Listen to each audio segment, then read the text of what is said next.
নমস্কার, কেমন আছেন সবাই? সুতপা রান্নাঘরে আপনাদের সকলকে স্বাগত জানিয়ে আজকে আবারও একটা নতুন স্বাদের রেসিপি নিয়ে হাজির হয়েছি।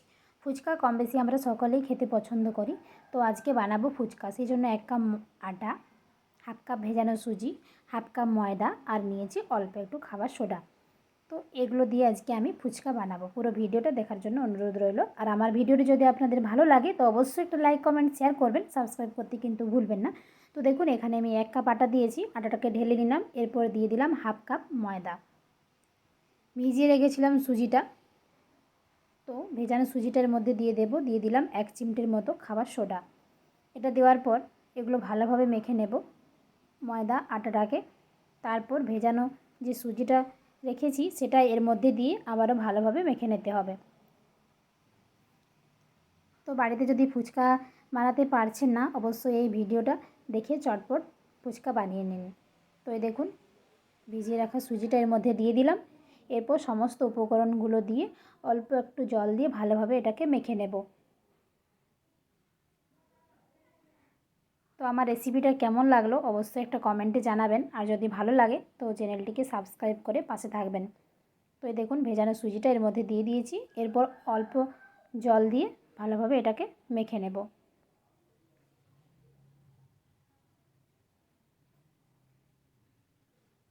এরকমভাবে ফুচকা বানালে ফুচকাগুলি কিন্তু দারুণ হবে। সমস্ত উপকরণগুলো আমি একসঙ্গে ভালোভাবে মেখে নিয়েছি। এরপর আমি 15 মিনিটের মতো একটা কাপড় দিয়ে ঢেকে দেবো, ভেজানো কাপড়। 15 মিনিট এটাকে আমি ঢাকা দিয়ে রেখে দেবো। তো 15 মিনিট হয়ে গেছে। এরপর আমি ঢাকাটা খুলে দিচ্ছি। ভেজানো কাপড় দিয়ে ঢেকে রেখেছিলাম, আবারও ভালোভাবে একটু মেখে নেব। এরপর লিচিগুলোকে কেটে নিতে হবে।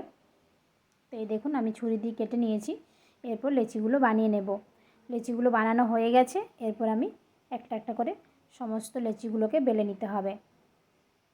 এই দেখুন বেলে দিয়েছি। এদিকে কড়াইয়ের মধ্যে সাদা তেল বসিয়ে দিয়েছি, তেলটা গরম হয়ে এসছে। তো ফুচকাগুলো এরপর আমি ভেজে নেব। তো কতটা কম সময়ের মধ্যে বাড়িতেই ফুচকা বানানো যায় না দেখলে তো বিশ্বাসই করতে পারতাম না। তাই আপনারাও যারা ফুচকা খেতে ভালোবাসেন তো ঝটপট বানিয়ে ফেলুন এই ফুচকাগুলো। তো এই দেখুন তেলের মধ্যে দিয়ে দিয়েছি। এরপর নাড়াচাড়া করে এগুলোকে ভেজে নেব।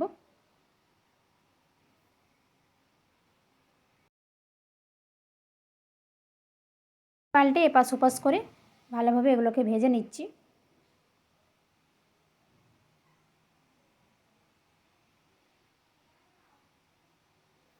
তো এই দেখুন এক পাশটা ভাজা হয়ে গেছে। এরপর অন্য পাশটা উল্টে দিয়েছি। ফুচকাগুলো আমার ভাজা হয়ে গেছে। এরপর আমি তেলের মধ্যে থেকে তুলে নেব।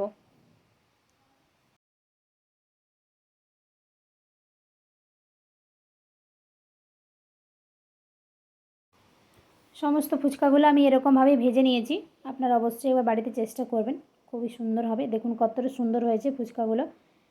তো ঝটপট বানিয়ে ফেলুন এই রেসিপিটা। আজকে তাহলে এখানেই শেষ করছি। সবাই ভালো থাকবেন, সুস্থ থাকবেন, সাবধানে থাকবেন। আর এই রেসিপিটা কেমন লাগলো অবশ্যই একটা কমেন্টে জানাবেন। তো দেখুন কতটা সুন্দর হয়েছে। ঝটপট বানিয়ে ফেলুন এই রেসিপিটা। সবাই ভালো থাকবেন, সুস্থ থাকবেন, সাবধানে থাকবেন। ধন্যবাদ।